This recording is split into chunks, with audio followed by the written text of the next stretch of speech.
Hello hi welcome to Aadya media. ఈరోజు మనం మాట్లాడుకునే టాపిక్ అమరావతి రైతులు ఇచ్చిన పొలాలు వాటిని జగన్ గారు తప్పుదారి పట్టిద్దాం అనుకున్నారు. ఈరోజు పొద్దున 11ంటికి జగన్ గారికి మొట్టికేలు పడ్డాయి కోర్టు నుంచి. దాని గురించి మనతో మాట్లాడడానికి ముప్పా అంకమరావు గారు ఉన్నారు, పొలిటికల్ అనాలిసిస్ట్. ఆయనతో మాట్లాడుకుందాం. Hello sir. హలో అమ్మ. ఏంటి సార్ ఈరోజు 11ంటికి మార్నింగ్ మన కోర్టు మొట్టికేలు వేసింది మళ్ళీ జగన్మోహన్ రెడ్డి గారికి. ఏంటి సార్ దీన్ని ఎలా చూడొచ్చు? ఇదే ఆయనకి కొత్త ఏమీ కాదు కదా. అవును సార్. ఇప్పుడు నిబంధనలు తెలియని వ్యక్తి అయితే కాదు, మరి గొప్ప వ్యాపారవేత్త కదా. ఆయనకి నిబంధనలన్నీ ఆయనకి తెలుసు. కానీ రాజకీయ లబ్ధి కోసం, రాజకీయం చేయడం కోసం మాత్రమే ఇవన్నీ తెర మీదకు తీసుకొస్తున్నాడు. ఆయనకి తెలియని కాదు ఇవన్నీ. కోర్టులో నిలబడడం సంగతి ఆయనకి తెలుసు. మరి ఇవన్నీ ఎందుకు చేస్తున్నాడని చెప్పని అడగొచ్చు మీరు. రాజకీయ లబ్ధి కోసం, రాజకీయంగా ఆయన పేదల పక్షపాతి అని చెప్పుకోవడం కోసం జరుగుతున్నటువంటి పరిణామాలే ఇవన్నీ. ప్రతి సభలోనూ ఇప్పుడు వాళ్ళ గురించే మాట్లాడుతూ పేదల తరపున నేను నిలబడ్డాను, పేదలకి పెత్తందారులకి మధ్య జరుగుతున్న యుద్ధం, మనందరం పేదవారం, పెత్తందారులతో యుద్ధం చేస్తున్నామని చెప్పని ఆయన ప్రజలందరికీ రకరకాలుగా అభూతరం కల్పన కల్పిస్తూ మోసం చేయాలని చెప్పి ప్రయత్నం చేస్తున్నాడు. ఎక్కడికక్కడికి ఆయనకి అది ఎదురు దెబ్బలు తగులుతూనే ఉన్నాయి. ఇప్పుడు ఈ అమరావతి రాజధాని దీని యొక్క విశిష్టత గురించి మనం మాట్లాడుకోవాలి అంటే, ఇది చంద్రబాబు నాయుడు గారి మానస పుత్రిక ఈ అమరావతి అనేది. ఎందుకంటే ఆయన కలల రాజధాని ఇది. ప్రపంచంలో ఇప్పుడు ఉన్నటువంటి గొప్ప నగరాల్లో ఇది ఒక నగరంగా తీర్చిదిద్దాలనే విధంగా ఆయన రూపకల్పన చేసి దాన్ని ప్రపంచ పటంలో పెట్టిన తర్వాత ఇది హెరిటేజ్ నగరంగా కూడా గుర్తించడం కూడా జరిగింది. అంటే ఆయన వేసినటువంటి బృహత్తు ప్రణాళిక అంత గొప్పదన్నమాట ఈ రాజధాని గురించి. నవనగరాల నిర్మాణాలు జరగాలి ఇక్కడ. అన్నీ కూడా కాలుష్య రహిత నగరాలు కానీ మాత్రమే ఉండాలి. అది ఆయన కోరిక. అసలు దీని పూర్వాపరాలు కనుక మనం ఒకసారి పరిశీలించుకుంటే, ఆ రోజు విభజిత ఆంధ్ర రాష్ట్రంలో ఆంధ్రప్రదేశ్కి దిక్కుమొక్కు లేని టైంలో రాజధాని లేని ఈ రాజధానికి మేము అండగా ఉంటామని చెప్పని 29,000 మంది పైచిలుకు రైతులు స్వచ్ఛందంగా పూలింగ్లో మాత్రం ఇవ్వడం జరిగింది. అవును సార్. వాళ్ళ దగ్గర ఏమీ డబ్బులు ఇవ్వలేదు, వాళ్ళకి వేరే ఎలాంటి రాయితీలు ప్రకటించలేదు. రైతులు చంద్రబాబు నాయుడు గారిని నమ్మి ఇవ్వడం కూడా జరిగింది. దానికి తగ్గట్టుగానే ఆయన వీళ్ళకి తామాషా ప్రకారం ఇప్పుడు వీళ్ళకి ఒక్కళ్ళకి వచ్చేది 1250 గజాలు మాత్రమే. 4,840 గజాలు ఇల్లు ఇస్తే వీళ్ళకి వచ్చేది 1250 గజాలు మాత్రమే. అంటే 1/1 వంతు వస్తుంది. 3 వంతులు ప్రభుత్వం దగ్గరే ఉంటుంది. సరే, దానికి రోడ్లు వేయటం కోసం ఎన్ని పోయినా కూడా మిగిలిన భూమి ప్రభుత్వం దగ్గరే ఉంటుంది. అయినా సరే ఇక్కడ అర్థం చేసుకోవాల్సింది, ప్రజలకు కూడా తెలియాల్సింది ఏంటంటే, ఆ రోజుల్లోనే సిఆర్డీతో చేసినటువంటి రైతులు చేసుకున్న ఒప్పందంలో వాళ్ళు భాగస్వాములే. Okay sir. ఆ రోజు జరిగినటువంటి ఒప్పంద పత్రాల మీద భాగస్వాములుగా వీళ్ళు కూడా సంతకాలు చేయడం కూడా జరిగింది.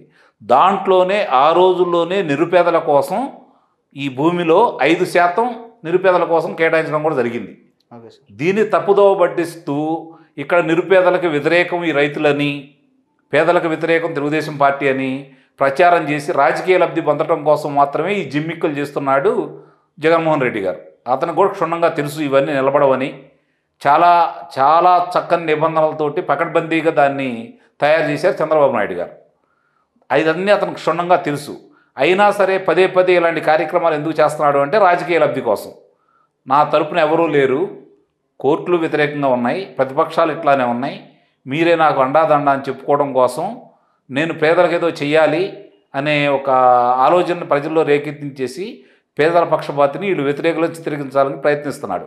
ఇక్కడ ఈ 49,000 మంది పైచీలుకున్న పేదలు కూడా ఆలోచించుకోవాల్సింది ఏంటంటే, ఈరోజు మన సుప్రీంకోర్టు కూడా వెళ్ళడం జరిగింది దీని మీద. హైకోర్టు ఇచ్చిన దాన్ని బట్టి సుప్రీంకోర్టుకి వెళ్తే సుప్రీంకోర్టు ఏమని ఇచ్చిందంటే, హైకోర్టులో ఇచ్చే తీర్పే తుది తీర్పు, దానికి లోబడే ఏదన్నా జరగాలి. మీరు వీళ్ళకి ఇచ్చే పత్రాల మీద వాళ్ళకి యాజమాన్య హక్కులు ఉండవు.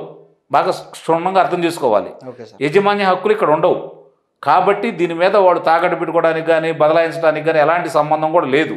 రేపు పొద్దున కోర్టు తీర్పు కనుక రైతులకు అనుకూలంగా వస్తే, ఈ ప్రభుత్వానికి వ్యతిరేకంగా వస్తే, ఈ కట్టుకున్న ఇళ్ళు కావచ్చు, ఇవన్నీ కావచ్చు నిరుపయోగం అవుతాయి, వదిలిపెట్టి వెళ్ళిపోవాల్సిందే వాళ్ళు. అంటే ఇంత స్పష్టంగా సుప్రీంకోర్టు తన తీర్పులో వెల్లడించినా కూడా ఈయన ఎందుకు చేశాడు అంటే రాజకీయ లబ్ధి కోసం. అవును సార్. ఇప్పుడు హడావుడిగా ఎందుకు చేశాడు? నిన్న 4 కిలోమీటర్ల దూరం కూడా లేనటువంటి ప్రాంతానికి హెలికాప్టర్లో వెళ్ళాడు. 7 కిలోమీటర్ల దూరం లేని ప్రాంతానికి కూడా హెలికాప్టర్లోనే వెళ్ళాడు. దీనికోసం కేంద్రం నిధులు ఇవ్వకపోయినా ఇల్లు కట్టుకోవడానికి. మామూలుగా అందరూ కేటాయిస్తారు కదా వాళ్ళు. అంతకుముందు 20 లక్షల ఇల్లు కట్టుకోవడం కోసం వాళ్ళు నిధులు కేటాయించడం కూడా జరిగింది. ఈ ఇవ్వకపోయినా ఈ ప్రాంతంలో కట్టేదానికి నిబంధనలకు విరుద్ధంగా ఉన్నాయి కాబట్టి వాళ్ళు ఇవ్వకపోయినా కూడా ప్రభుత్వ ధనం, అంటే ఆంధ్ర రాష్ట్ర ప్రభుత్వ ధనం, అంటే ప్రజల ధనాన్ని ఇక్కడ అర్థం చేసుకోవాల్సింది అంటే ప్రజల ధనాన్ని 180 కోట్ల రూపాయలు దీనికోసం కేటాయించి హడావుడిగా ఇళ్ల నిర్మాణం చేయాలని చెప్పి అతని తాపత్రయం. దీంట్లో ఆయన రాజకీయంగా ఆలోచించింది ఏందయ్యా అంటే 49,000 మందిని ఇంటూ 3 మంది కాడికి వేసుకున్నా కూడా 150,000 మందిని ఇక్కడ ఓటర్లుగా తయారు చేసుకొని రేపు పొద్దున ఈ 2 ప్రాంతాలు అంటే మంగళగిరి కావచ్చు, తాటికొండ నియోజకవర్గాల్లో కావచ్చు, చంద్రబాబు నాయుడుకి వ్యతిరేకంగా, రాజధానికి వ్యతిరేకంగా ప్రజలు నాకు తీర్పిచ్చారు. ఇప్పుడు ఆల్రెడీ ఇచ్చారు కదా, దాన్నే దృష్టిలో పెట్టుకొని మళ్ళీ భవిష్యత్తులో కూడా నాకు తీర్పిచ్చారు అని చెప్పి చెప్పుకోవడానికి ఆయన ప్రయత్నం చేశాడు. కోర్టు మొట్టికాయలు, రైతుల పోరాట పద్మ, దేవుడు వాళ్ళ అమ్మటున్నాడు కాబట్టి వాళ్ళకి న్యాయం జరిగింది. ఇంకా సంపూర్ణంగా న్యాయం జరగలేదు, ఇంకా దానికి రావాల్సిన తీర్పులు కోర్టులో ఉన్నాయి. అవి కూడా సంపూర్ణంగా రైతులకు అనుకూలంగా వస్తాయని చెప్పని నేను భావిస్తున్నాను. ఇప్పుడు ఇంత జరిగిన తర్వాత కూడా ప్రజలు ఆలోచించుకోవాల్సింది ఏంటంటే ఎవరు పేదల కోసం ప్రయత్నం చేశారు. నిజంగా నిరుపేదలకి 21 లక్ష ఇళ్ళు ప్రభుత్వం, కేంద్ర ప్రభుత్వం అనుమతిస్తే 7 లక్షల పైచిరుకు ఇల్లు పూర్తి చేయడం జరిగింది చంద్రబాబు నాయుడు గారు. అది ఇవ్వలేదు వీళ్ళకి. ఇక్కడున్న పేదలు కూడా ఆలోచించుకోవాల్సిందంటే వచ్చిన పేదలు కూడా మీరుండే ప్రాంతంలో మీకు ఇదే ఇళ్ల స్థలాలు కేటాయించినట్టయితే మీకు సౌకర్యంగా ఉండేది, ఏ ఇబ్బందులు ఉండేవి కాదు. ఇక్కడ తీసుకొచ్చి ఎందుకు చేశాడు అంటే ప్రపంచ ప్రసిద్ధిగాంచిన నగరాల్లో ఒకటిగా తయారు కాబోతున్నటువంటి ఈ యొక్క రాజధాని అమరావతి అనే రాజధాని ప్రాంతాన్ని అతలాకుతలం చేయటం కోసం, నిర్వీర్యం చేయటం కోసం, ఇక్కడ పెట్టుబడులు రాకుండా చేయటం కోసం, కాలుష్య రహిత నగరంగా తీర్చిదిద్దాలనుకుంటున్న ఈ నగరాన్ని ఈ విధంగా తయారు చేయడం కోసం వీళ్ళకి ఇవ్వడం కూడా జరిగింది. రోడ్లు కూడా చూసుకోండి ఎంత పరిధిలో ఆయన రోడ్లు వేసారంటే ఆయనకు తెలుసు ఇవన్నీ. ఎప్పుడో చంద్రబాబు నాయుడు గారు ఉన్నప్పుడు వేసిన రోడ్లు, ఆ రోడ్లు కాదండి, ఆ రోడ్లు కాదు. ఇప్పుడు వీళ్ళకి ఇచ్చిన ఇళ్ల స్థలాల్లో R-Zone 5లో ఆయన కేటాయించిన ఇళ్ల స్థలాలు ఉన్నాయి కదా, వాటి మధ్య వేసిన ఇల్లు మామూలుగా దారులు చూస్తూ ఉంటే ఆయన 20 అడుగులతోటే వేయడం కూడా జరిగింది. అది నిబంధనలకు విరుద్ధం కదా. అవును సార్, అవును. అక్కడే అతని డొల్లతనం మనకు అర్థమైపోతా ఉంది కదా. అవును సార్. ఇవన్నీ దృష్టిలో పెట్టుకుంటే ఇప్పుడు నిజంగా వీళ్ళకి ఆయన ఏమన్నాడు, 3 రాజధానులు అన్నాడు కదా. అవును సార్. విశాఖపట్నం అన్నాడు, పరిపాలనా రాజధాని విశాఖపట్నం అన్నాడు, మరి న్యాయ రాజధాని కర్నూలు అన్నాడు, చట్టసభలకు సంబంధించింది అమరావతి అన్నాడు. మరి మిగిలిన 2 రాజధాని ప్రాంతంలో ఎందుకు నిరుపేదలకి ఇల్లు స్థలాలు కేటాయించి వాళ్ళకి ఇల్లు కట్టే కార్యక్రమం చేపట్టలేదు? అవును సార్.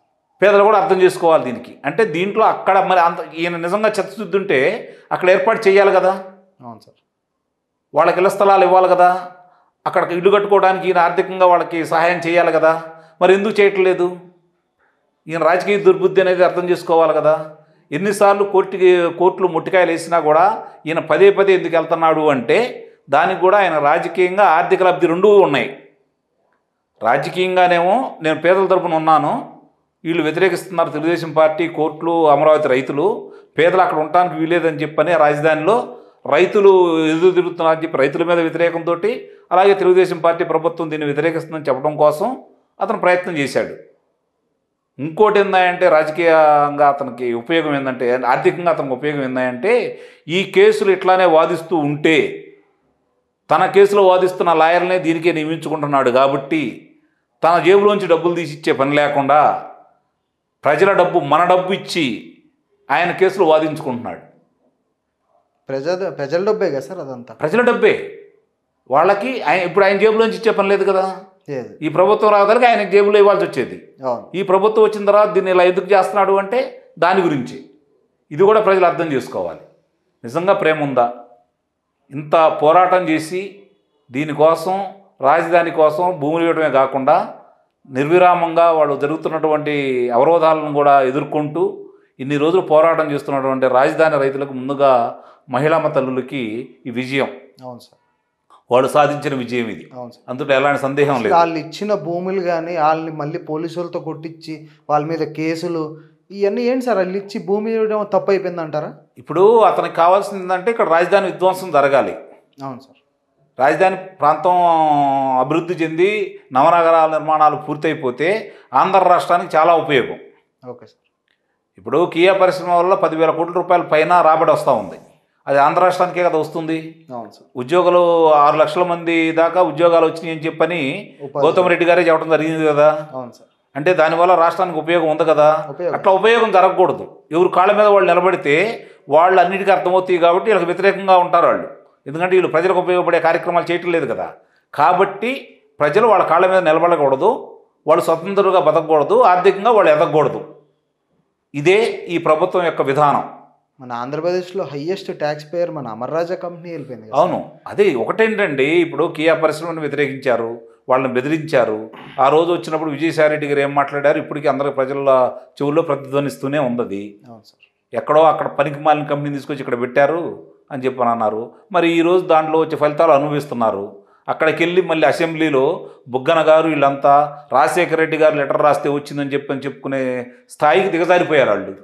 ప్రజలందరికీ తెలుసు కదా. అంటే వాళ్ళు అబద్ధాలు నిస్సిగ్గుగా అబద్ధాలు చెప్పడానికి అలవాటు పడిపోయారు. ఎందుకంటే వాళ్ళ పార్టీయే అబద్ధాల మీద పుట్టిన పార్టీ. ఆ పార్టీ పునాదులే అబద్ధాల మీద పుట్టింది. ఎలక్షన్స్ ముందు కూడా మాట తిప్పం మడం తిప్పం అవన్నీ ఇప్పుడు చాలా జరుగుతూనే ఉన్నాయి. అవన్నీ ప్రజలు అర్థం చేసుకుంటూనే ఉన్నారు. రెండోది ఏంటంటే ఇట్లాంటి కార్యక్రమాలు కూడా వాళ్ళు ఎందుకు చేపడుతున్నారంటే ప్రజల్లో వచ్చిన వ్యతిరేకత వాళ్ళకి అర్థమైపోయి దాన్ని దారి మళ్లించడం కోసం, చర్చలు పెట్టుకోవడం కోసం ఇప్పుడు మాట్లాడుతున్నారు, ఇలాంటి కార్యక్రమాలు చేస్తున్నారు. ఇప్పుడు 2-3 రోజులు దీని మీద చర్చ ఉంటుంది కదా. అవును సార్. దాని గురించి ఇప్పుడు జరిగే కార్యక్రమాలను పక్కదోవ పట్టించడం కోసం, ప్రతిపక్షాలకు వచ్చే ప్రజాదరణని పక్కదోవ పట్టించడం కోసం జరుగుతున్నటువంటి కార్యక్రమం తప్ప రెండోది ఏం లేదు. అంతిమంగా రైతులకు న్యాయం జరిగింది, ఆంధ్ర రాష్ట్ర ప్రజలకి న్యాయం జరిగింది. ఎందుకంటే భవిష్యత్తులో తయారయ్యే రాజధానికి అవరోధాలు ఒక్కొక్కటి తొలగించుకుంటూ జరుగుతూ ఉంది. న్యాయస్థానాలు సంపూర్ణంగా దీనికి న్యాయం చేస్తాయని చెప్పి ఆశిస్తూ ఉన్నాను. అమరావతి రైతులు, ముఖ్యంగా మహిళామ తల్లులు చేస్తున్నటువంటి పోరాటం వృధా కాదు, వాళ్ళ శ్రమ వృధా కాదు, వాళ్ళు చిందించిన రక్తం వృధా కాదు. వాళ్ళకి అసూలు బాసిన వాళ్ళందరికీ కూడా నిజంగా వాళ్ళకి నిజంగా 50-60 సంవత్సరాలు మరి వాళ్ళకి రోడ్డు మీద నడుచుకుంటే సరే అన్ని మనం చూసాం. అవును, వాళ్ళ ఆత్మ కూడా శాంతిస్తుందని, వాళ్ళ ఆత్మలకు కూడా శాంతి చేకూరే విధంగా రాజధాని తయారవుతుందని చెప్పి ఆశిద్దాం. ఆ రోజు పోలీస్ దెబ్బలు కూడా తిన్నారు సార్. అదే చాలా దారుణం. అది చెప్పుకుంటే అది చాలా మానవతా ఉన్న వాళ్ళు ఎవరు కూడా దాన్ని హర్షించరు. వీళ్ళు చేసే కార్యక్రమాలు మానవతా దృక్పథంతో ఆలోచించే వాళ్ళు ఎవరు కూడా హర్షించరు అనమాట. చూద్దాం ఇప్పుడు రాక్షస పాలన నుంచి ఎప్పుడు ఈ ప్రజలకు విముక్తి జరుగుతుందో, ఆంధ్ర రాష్ట్రం ఎప్పుడు ఈ కబంధ హస్తాల నుంచి, దురదృష్ట కౌగుల నుంచి బయటపడి మళ్ళీ స్వేచ్ఛావాయులు పీల్చుకుంటే చూద్దాం. రాను రాను మన ఆంధ్రప్రదేశ్లో ఉపాధి లేకుండా తయారు చేస్తున్నారంటారా సార్ రాష్ట్రం? వాస్తవమే కదా అది, దాంట్లో అనుమానమే లేదు. మీరు అనుమానపడాల్సిన అవసరం లేదు. చెప్పాను కదా, రాష్ట్రం అభివృద్ధి చెందకూడదు, వ్యక్తులుగా అభివృద్ధి చెందకూడదు. అదే వాళ్ళ ఆలోచన విధానం. దాన్నే అమలు చేసుకుంటూ వెళ్తున్నారు. పథకాలు కూడా ఒక డెవలప్మెంట్ అంటున్నారు కదా సార్, ఏంటి సార్? ఇప్పుడు సంక్షేమాలు అనేవి, సంక్షేమానికి ఆద్యం నందమూరి తారక రామారావు గారు కదా. అవును సార్. దాని తర్వాత కాలక్రమేణా దాన్ని పెంచుకుంటూ కొంతమంది అవకాశాలను బట్టి కొన్ని కొత్త తయారు చేసుకుంటూ రావడం. ఏ పథకాలు చంద్రబాబు నాయుడు గారు, బాబు గారు ఉన్నప్పుడు కూడా ఇచ్చారు, పెట్టారు, మార్చారు, నవరత్నాలు అని చెప్పి పేరు చెప్పుకున్నారు. పాత పథకాలను రద్దు చేసుకుంటూ కొత్త పథకాలను తీసుకొస్తూ అందరినీ మోసం చేస్తూ వాళ్ళు వీళ్ళనే లేదండి. ఈ 4 సంవత్సరాల 3 నెలల పరిపాలనలో, అంటే ఈ 51 నెలల పరిపాలనలో ప్రజలని వాళ్ళు వీళ్ళని లేకుండా అన్ని వ్యవస్థలని, అన్ని రకాల ప్రజల్ని, కులాలతో సంబంధం లేకుండా, మతాలతో సంబంధం లేకుండా అందరూ ఇబ్బంది పడుతూనే ఉన్నారు ఈ ప్రభుత్వంలో. బటన్ నొక్కి కొంతమంది సంతోషంగా ఉన్నారు, వాళ్ళే మాకు ఓటు బ్యాంక్ అని చెప్పని వాళ్ళు భావిస్తున్నారు. వాళ్ళ మీద ఎంత వ్యతిరేకత ఉందో ఈయన ఇంకా అర్థం కావట్లేదు. కొంత అర్థమయ్యి కూడా దాన్ని మార్చుకోవడానికి ఎలా అని చెప్పి వాళ్ళ ప్రయత్నం వాళ్ళు చేయడం కూడా జరుగుతుంది. చూడాలి ఇప్పుడు జరిగే పరిణామాలు. రేపు రాబోయే ఇంకా 9 నెలల్లో ఎన్నికలు రాబోతున్నాయి కాబట్టి ప్రజాతీర్పు కోసం ఎదురు చూడటం తప్ప మనం చేయగలిగింది కూడా ఏం లేదు కదా. ప్రజలు కూడా ఓటు బ్యాంక్ని పథకాల రూపంగా కొనుక్కుంటున్నారు, ఓటుని అంటున్నారు సార్. ఇప్పుడు నిజంగా ప్రజలు డబ్బులకే అమ్ముడుపోతే మరి ఆ రోజు పసుపు కుంకుమ కింద చంద్రబాబు నాయుడు గారు 10,000 రూపాయలు ప్రతి మహిళకి వేయటం కూడా జరిగింది కదా. అవును సార్. మరి ఆ డబ్బులు తీసుకున్నాడు అందరూ ఆ రోజు ఆయనకే వేయాలి కదా. అవును సార్. అంటే ప్రజలు కొంత పొరపాట్లు చేస్తారు, సందేహమే లేదు. ప్రజల తప్పే ఇదంతా. ఇలాంటి పాలకులు వచ్చి మళ్ళీ అధికారం చేపట్టి ప్రజాప్రతినిధులుగా మనగలుగుతున్నారు అంటే అది ప్రజల తప్పే. ఎందుకంటే ఇలాంటి వాళ్ళని వాళ్ళు ప్రోత్సహించడం కూడా ప్రజల తప్పే కదా, వాళ్ళ గురించి క్షుణ్ణంగా తెలిసిన తర్వాత కూడా. కాబట్టి తప్పు తెలుసుకున్న ప్రజలు మళ్ళీ దానికి సరైన విధంగా తీర్పిస్తారనే భావిద్దాం. మొన్న పులివెందుల్లో చంద్రబాబు నాయుడు గారు స్పీచ్ కానీ చాలా బాగా మాట్లాడారు సార్. జనం కూడా తరలి చాలా ఒక లక్షల మంది జనం వస్తున్నారు సార్. ఇప్పుడు ఒకటి ఆలోచించండి, ఎందుకు వస్తున్నారు చంద్రబాబు నాయుడు గారిని చూడటానికి? అది కూడా పులివెందుల్లో. ఒక పులివెందులో కాకుండా బాదుడు కార్యక్రమం తీసుకున్నా. అవును సార్. ఇప్పుడు ఈరోజు కర్నూలు నుంచి శ్రీకాకుళం వరకు 69 నీటిపారుదలతో సంబంధించినటువంటి ప్రాజెక్టుకు సందర్శనార్థం అవి ఏ స్థాయిలో ఉన్నాయి, పనులు ఎట్లా జరుగుతున్నాయి, మరి ఎందుకు ఆగిపోయినాయి అని చెప్పని ప్రజలందరికీ చెప్పడం కోసం గత ప్రభుత్వం ఎంతవరకు తీర్చిదిద్దింది, మరి అన్ని నిధులు కేటాయించింది, అవన్నీ చెప్పుకుంటూ బయలుదేరదామని చెప్పి చంద్రబాబు నాయుడు గారు బయలుదేరారు. అవును సార్. నందికట్కూరులో మరి ఆయనకి ఘనమైన స్వాగతం కర్నూలులో చాలా బాగా జరిగింది. అట్లాగే ఆయన అక్కడ గట్టిగానే మాట్లాడటం కూడా జరిగింది. అక్కడ ఉన్నటువంటి ఇబ్బందులు, ప్రజలు ఎదుర్కొంటున్న సమస్యలతో పాటు నీటిపారుదల సంఘం కూడా మొత్తం ఆయన వివరించుకుంటూ వచ్చారు. నిన్న జరిగినటువంటి పులివెందుల సభ ఆయన జీవితంలో మర్చిపోలేంది, అందులో ఎలాంటి సందేహం కూడా లేదు. అవును సార్. ఎందుకంటే ఇంతమంది ఎక్కువ జనాభా వచ్చిన ప్రాంతాలు ఉంటే ఉండొచ్చు కాదమ్మ, కానీ పులివెందుల గడ్డ మీద ఆయనకు జరిగినటువంటి స్వాగత సత్కారాలు మాత్రం నిజంగా చాలా అపూర్వం. అవును సార్. అద్భుతం, దాంట్లో ఎలాంటి సందేహం కూడా లేదు. ఇప్పుడు అక్కడ అర్థం చేసుకోవాల్సింది ఏంటంటే 1978, ఇది 2023, అంటే 45 సంవత్సరాలు వైఎస్ రాజశేఖర రెడ్డి గారికి అది పెట్టని కోట ఆ కుటుంబానికి. అవును సార్. ఇంతవరకు ఒక ఎమ్మెల్యే వేరే పార్టీ వాళ్ళు గెలవలేదు, వాళ్ళు తప్ప. అవును సార్. వాళ్ళు ఏ పార్టీలో ఉండి పోటీ చేస్తేనే ఆ పార్టీ గెలుచుకుంటూ వస్తూ ఉంది.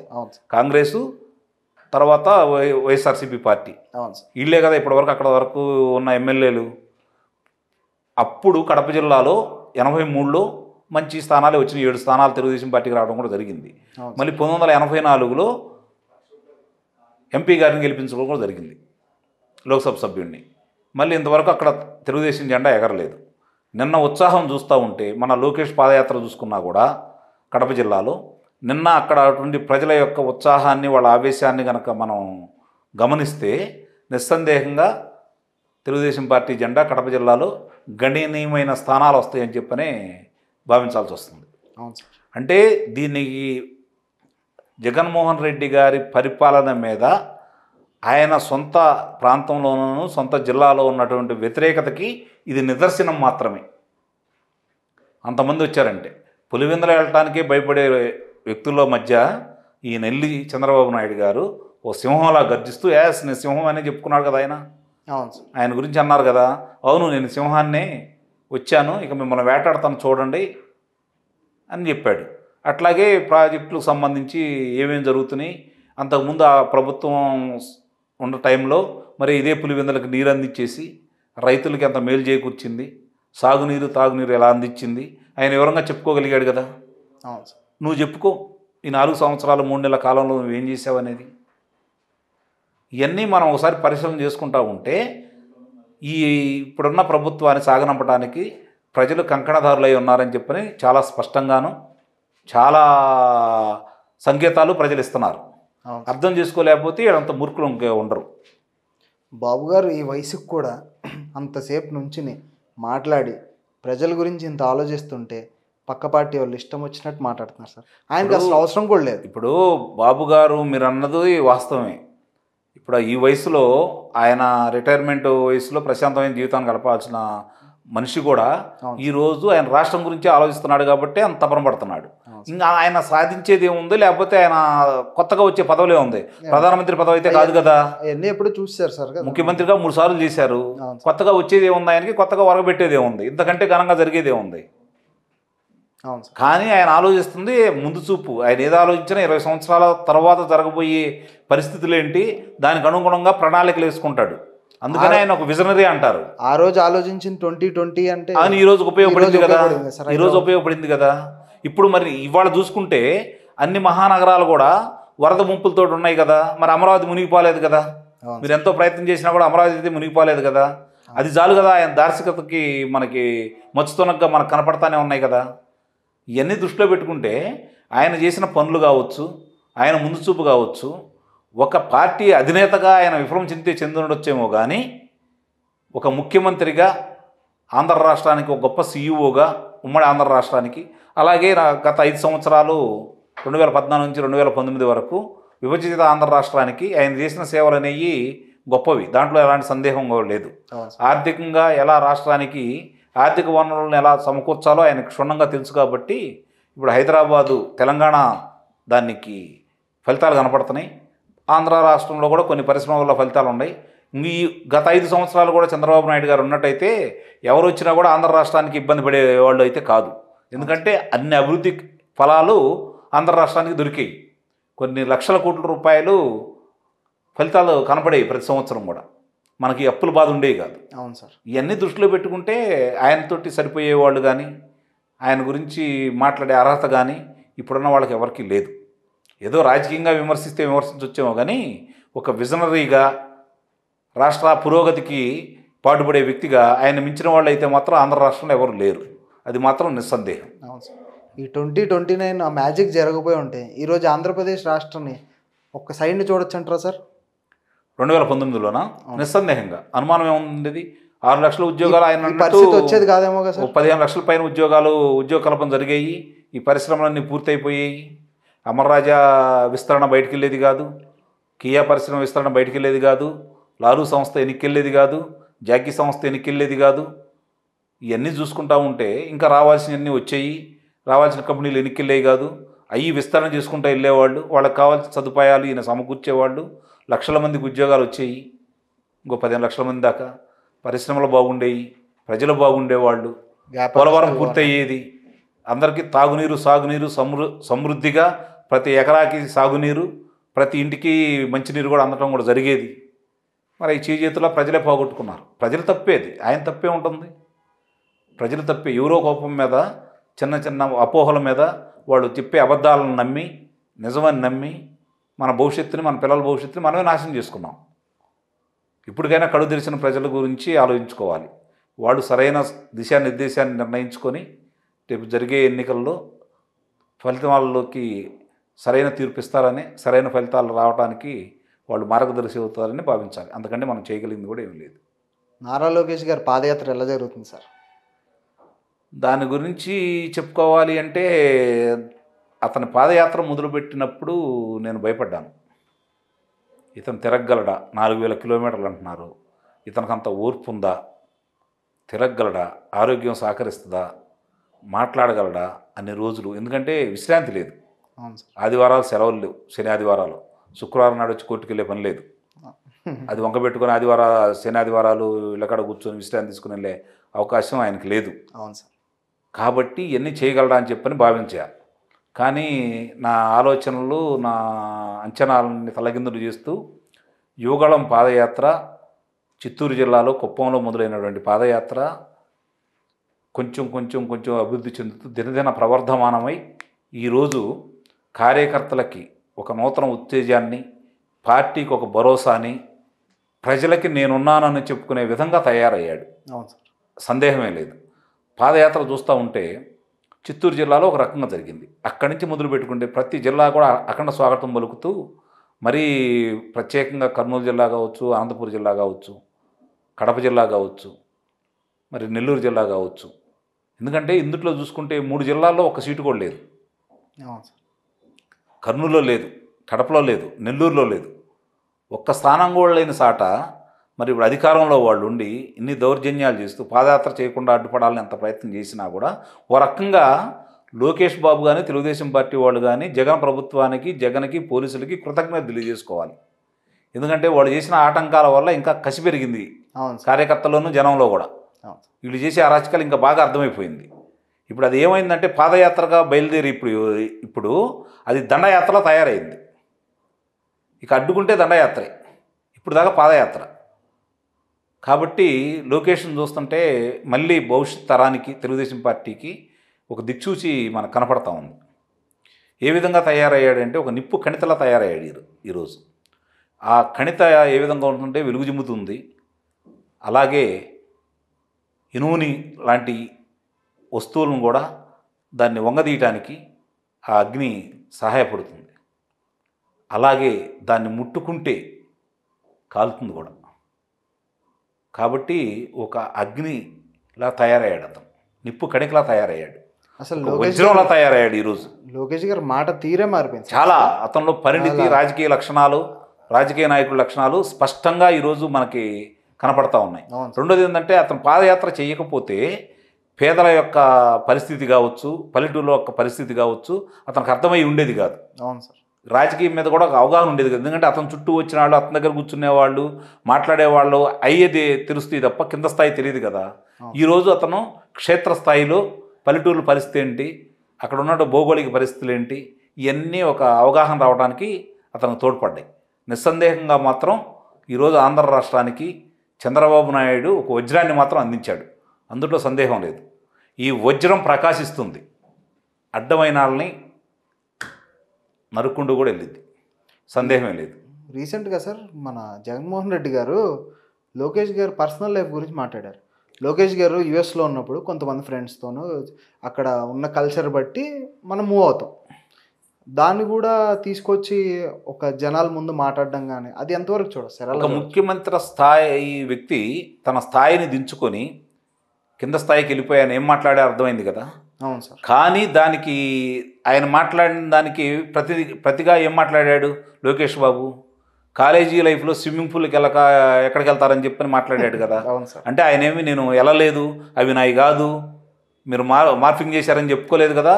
నావే, నా స్నేహితులతోటి నేను చేశాను, ఆ రోజు ఇట్లా వెళ్ళాను, తప్పేంటని ప్రశ్నించాడు. అది మగాడి మాట, మనగాడి మాట, పక్క నుండి ఫోటో దిగితే కూడా నాయకుడు మాట. అది ఇప్పుడు అతను ధైర్యంగా చెప్పుకుంటున్నాడు. అవును సార్. నువ్వేదో అభాండం అయిపోయావు, ఎస్ నిజమని చెబుతున్నాడు అతను. దానికి నీ దగ్గర సమాధానం ఏంటి? నీ దగ్గర అయితే సమాధానం లేదు కదా. అందరినీ విమర్శిస్తున్నావు, నీ జాతకాలు ఎవరికి తెలియవనే ఆలోచించుకోవాలి ఆయన కూడా. అసలు వాళ్ళు అంత ఫ్యామిలీ జోలికి పర్సనల్ ఏమున్నాయండి చెప్పుకోవడానికి? ఇంకా వాళ్ళు ప్రజలకి ఏదో మేలు చేస్తే ఇది మేలు చేసామని చెప్పుకుంటారు.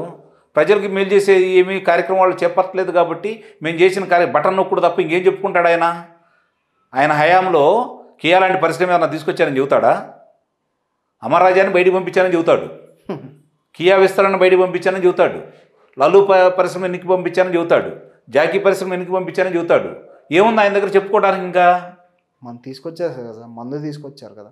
అదే రకరకాలుగా ఇదేది అనారోగ్యం పాలయ్యే విధంగా తయారైనటువంటి మందులు ఈరోజు ప్రజలకు అందిస్తూ 60 రూపాయలు ఉన్న క్వార్టర్లో 250 రూపాయలు చేశారు, 150 రూపాయలు చేశారని చెప్పుకున్నారు. అంటే నాకు తెలియదు దాని గురించి.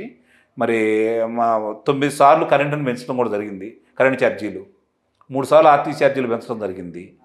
మరి నిత్యావసర వస్తువులు ఆకాశాన్ని అడుగుతా ఉన్నాయి. ఆ రోజు వీటి గురించే కదా సార్ చాలా దారుణంగా అదే కదా మాట్లాడేది. పెట్రోల్ గురించి అసెంబ్లీలో తెగ మాట్లాడేశాడు. ఈ రోజు మన ఇండియాలో నెంబర్ 2 పొజిషన్లో మన ఆంధ్రప్రదేశ్ ఉంది. అవును, మరి అదే చెప్పేది. అంటే పెట్రోల్ డీజిల్ విషయాల్లో మన ఆంధ్రప్రదేశ్ నెంబర్ 2 చెప్పిన దానికి చేసిన దానికి చాలా వ్యత్యాసం ఉంది. అది మాత్రం క్షుణ్ణంగా ప్రజలకు అర్థమైపోయింది. దానికి అనుగుణంగానే ప్రజలు సరైన సందర్భంలో సరైన విధమైన తీర్పు ఇచ్చేసి ఇస్తారని చెప్పని నేను భావిస్తా ఉన్నాను. Okay sir, thank you sir. Thank you.